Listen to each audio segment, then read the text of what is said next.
Udah.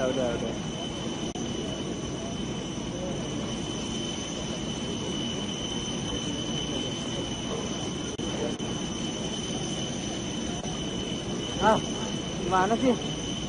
Oh ini. Ya, pemirsa, kita saksikan bersama Oke. Raja Salman bin Abdul Aziz Al Saud sudah menuruni eskalator tangga khusus yang disiapkan. Ini adalah momen-momen penting kedatangan Raja Salman di Indonesia. Sudah tiba di tanah air. Sekarang waktu menunjukkan pukul 12 waktu 49 waktu Indonesia Barat. Orang nomor 1 Arab Saudi ini kedatangannya sudah kita nantikan selama beberapa waktu terakhir. Dan ini adalah saatnya Raja Salman menginjakan kakinya pertama kali di Bandara Halim Perdana Kusuma.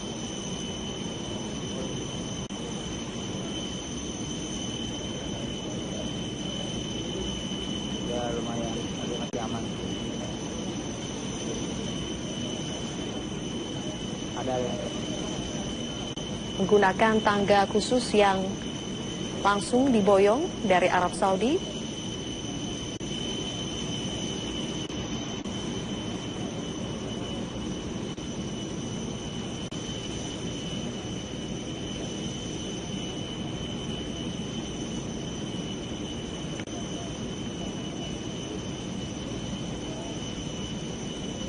ya.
Tampaknya tidak semua media diberikan keleluasaan untuk mengabadikan langsung dari jarak dekat. Ada batasan-batasan tertentu bagi media-media untuk mengambil visual dari kedatangan Raja Salman ini, tidak bisa terlalu dekat. Tapi kita sekarang sudah bisa melihat kemunculan lagi dari Raja Salman yang diantar langsung, didampingi langsung oleh Presiden Joko Widodo.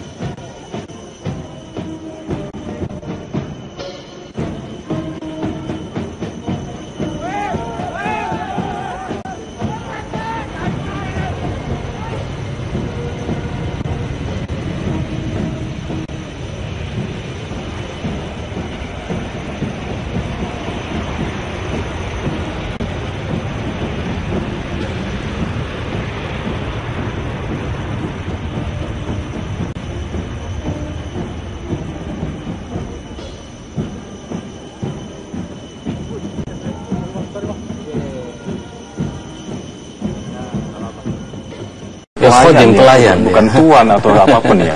Di mana setiap tahun sampai hari kiamat itu melayani para jamaah haji dan jamaah umroh. Jadi oleh karena itu kebetulan sekali bahwa Indonesia jamaah haji terbesar dan juga jamaah umroh terbesar. Kalau kita lihat di bandara hampir setiap hari ribuan orang mengunjungi Arab Saudi untuk beribadah di Haramain Asy-Syarifain, itu di Mekah dan di Madinah.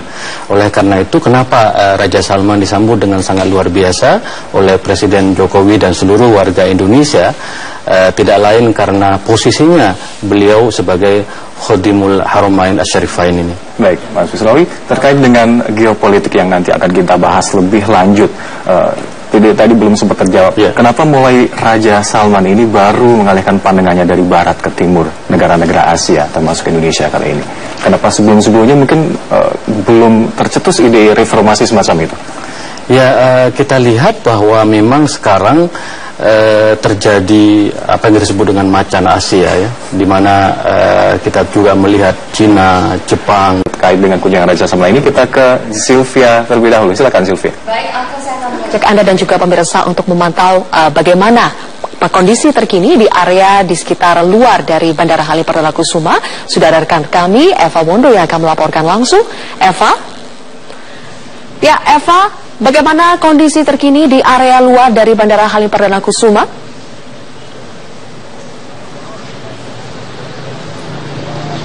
Situasi terkini di area luar Bandara Halim Perdana Kusuma Jakarta Timur hingga saat ini masih terpantau normal, terutama ini arus lintas dari arah Cawang yang akan menuju ke Cililitan maupun arah sebaliknya ini masih terpantau normal, tidak ada kepadatan arus lalu lintas.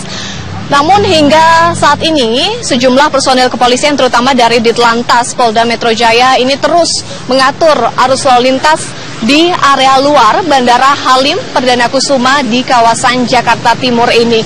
Sejak pagi tadi kami memantau juga sejumlah personil kepolisian dari Polda Metro Jaya dan juga Polres Jakarta Timur terus bersiaga, berjaga mengamankan sisi luar atau area luar Bandara Halim Perdana Kusuma di kawasan Jakarta Timur ini.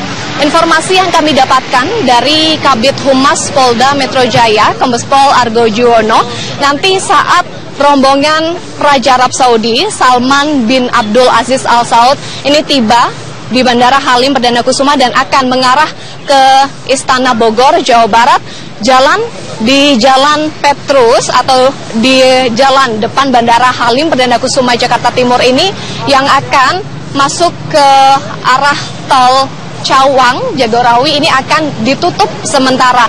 Ini tadi disampaikan oleh Kabid Humas Polda Metro Jaya, Kombes Pol Argo Yuwono, bahwa merupakan prosedur normal untuk tamu kenegaraan atau tamu VVIP yang fungsinya tentu untuk mengamankan perjalanan dari rombongan Raja Arab Saudi Salman bin Abdul Aziz Al Saud yang setelah mendarat di Bandara Halim Perdana Kusuma nanti direncanakan pukul 12.30 akan langsung menuju ke Istana Bogor, Jawa Barat untuk menggelar pertemuan bilateral dengan Presiden Joko Widodo.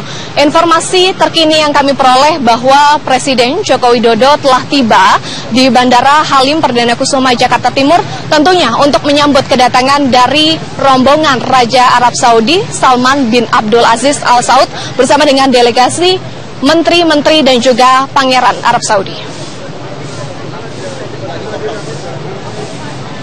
Eva Wondo melaporkan langsung dari area luar dari Bandara Halim Perdana Kusuma, Jakarta Timur. Dan kami juga melihat bahwa di belakang Eva tadi sudah ada masyarakat yang bersiap untuk menyambut kedatangan dari Raja Arab Saudi beserta dengan rombongannya. Kami nanti akan pantau kembali bagaimana situasi terkini. Dan tadi laporan terakhir dari Eva Wondo mengatakan bahwa rombongan dari pemerintah Indonesia yaitu Presiden Joko Widodo bersama dengan rombongan menteri sudah bersiap atau sudah tiba di Bandara Halim Perdana Kusuma untuk menyambut kedatangan dari Raja Salman. Dan pemirsa, ini adalah situasi terkini di Bandara Halim Perdana Kusuma. Anda bisa melihat bahwa sudah bersiap di sana ada rombongan dari pemerintah Indonesia yang sudah menyiapkan sejumlah mobil dan juga rekan-rekan media di situ sudah bersiap untuk mengabadikan kedatangan dari rombongan besar Raja Arab Saudi Salman bin Abdul Aziz Al Saud. Persiapan sejak pagi sudah dilakukan di Bandara Halim Perdana Kusuma, bahkan sejak beberapa hari sebelumnya untuk betul-betul mempersiapkan baik itu dari segi keamanan maupun ketertiban agar betul-betul nanti ketika rombongan Raja Arab Saudi datang, ini bisa prosesinya berjalan dengan lancar. Kami akan nanti kembali kepada Anda untuk menunjukkan bagaimana perkembangan terkini dari Bandara Halim Perdana Kusuma. Sekarang saya akan kembalikan lagi ke rekan Aka. Zulfia, terima kasih. Dan Mas Mis tadi sepertinya sudah detik-detik jelang kedatangan arrival dari King Salman ini. Mas, terkait dengan Mas yang sebutkan tadi, perubahan geopolitik lebih kental terasa menjadi penyebab kenapa berubahnya arah pandangan dari Arab Saudi ke negara-negara Asia, khususnya di Indonesia ini. Ada negara Timur Tengah lainnya juga tengah harmonis dengan Indonesia. Ada Iran di sini, kita tahu Iran seperti apa di Timur Tengah dengan Arab Saudi, tidak pernah ketemu seperti itu, Mas.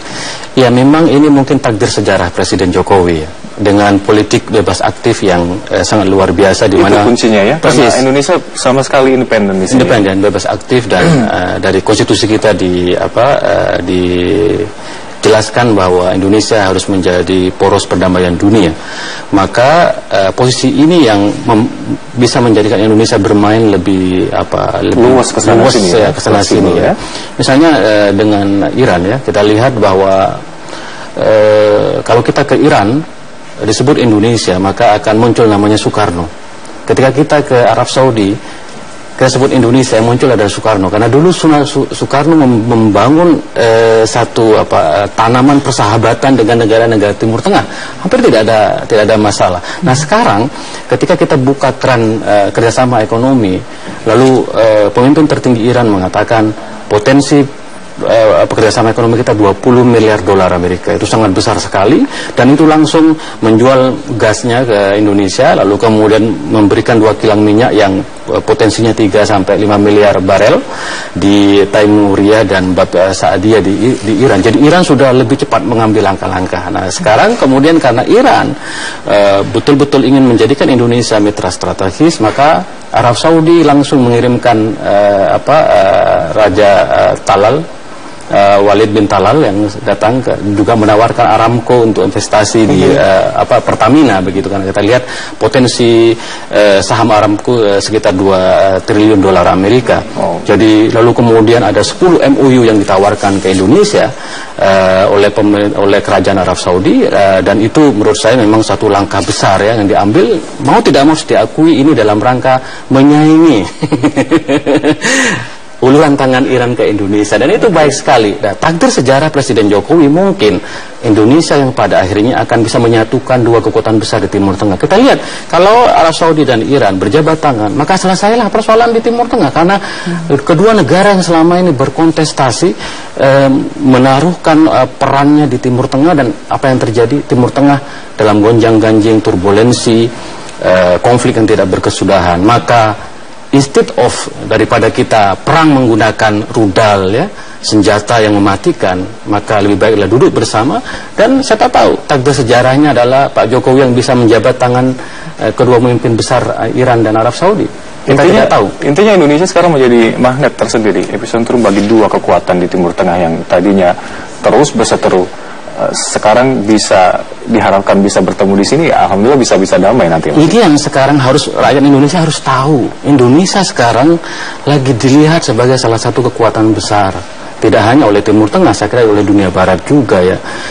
Dan kesadaran ini harus membangkitkan pride, kebanggaan kita, nasionalisme kita, bahwa Indonesia sekarang dianggap sebagai solusi oleh banyak orang. Sikap politik luar negerinya, demokrasinya, lalu bagaimana Islam yang moderat di Indonesia. Jadi inilah yang saya kira harus membangkitkan kebanggaan kita sebagai sebuah bangsa. Dan Presiden Jokowi itu memang ini presiden yang mempunyai satu karakter yang bisa menaklukkan hati ya. Bagaimana saya melihat pertemuan Presiden Jokowi dengan Ali Khamenei, pemimpin tertinggi Iran.